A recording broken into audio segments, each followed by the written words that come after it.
Let's make a beach ball, just like this one. To do that, go to the top toolbar and press File and New.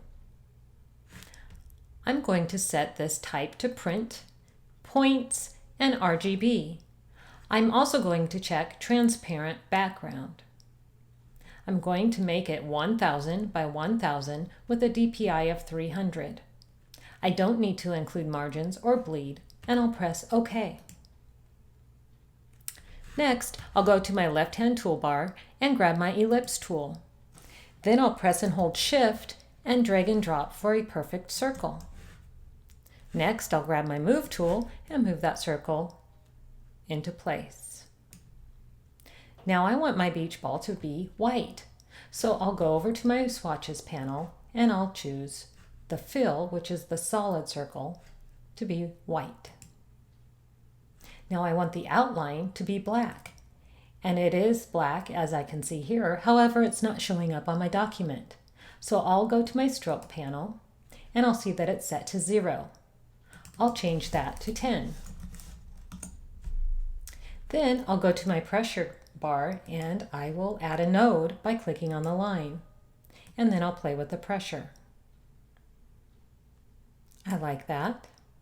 Next, I'll go back to my ellipse tool and I'll draw another ellipse. This time, I won't press and hold Shift because I want this ellipse to be more of an oval.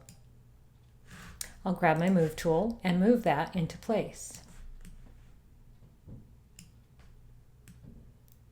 Next, I'll grab my Triangle tool from the Shapes toolbar and I'll make a triangle.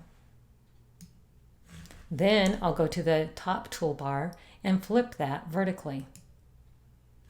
Next, I'll press and hold Option, scroll out, grab my Move tool, and move that triangle into place.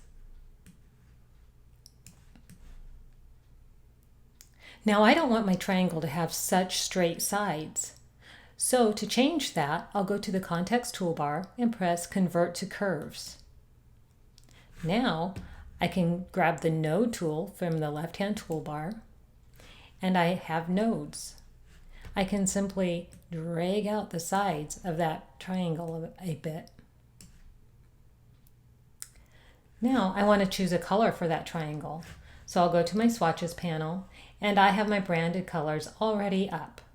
So I'm going to choose my fill color, which is the solid circle, as red. Next, I'll go to my layers panel and I'm going to drag and drop that triangle down below the large ellipse and to the right. This makes it a child layer of that ellipse. Now, with that triangle highlighted, I'll grab my Move tool and I'll press and hold Option and drag and drop to copy that triangle. And then I'll move it into place.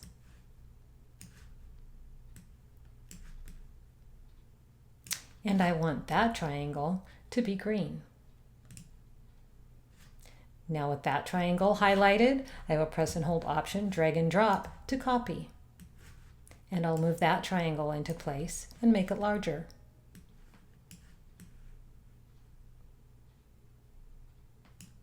I'll make that triangle blue.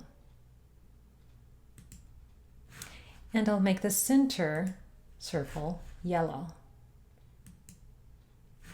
And just like that, we've made a beach ball.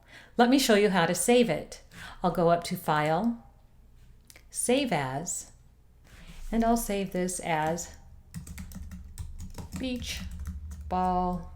I'm going to say 1 because I already have a beach ball saved on the right hand side here, and I'll press Save. Now that saves it as an Affinity file, so if I ever wanted to change this beach ball, I could come back into this file and change it. But I also want to save it as artwork that I can pull into worksheets. So to do that, I'll go to File, Export, PNG, and Export. Since I've already saved this as an Affinity file, the name is already populated and I still have it going to my desktop, so I'll press Save. Now my PNG beach ball is saved on my desktop. Let me show you how to pull it into a worksheet. What if I wanted to add that beach ball right here in this box to do today with the kids? I can simply drag and drop that PNG. Oh, but look at how big it is. So I can press and hold Option, scroll out, and make it smaller. Or I can go to the right-hand side under the Transform panel, and I can toggle this little switch right here so that I can resize it proportionately.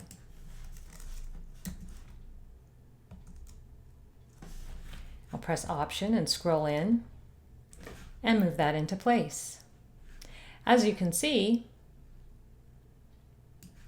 this beach ball doesn't have any kind of backing around it, so it works perfect.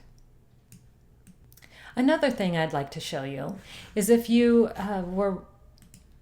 took your beach ball as an Affinity file, press Command A and Command C to copy, and then brought that into your worksheet with the Command V, there it is, right?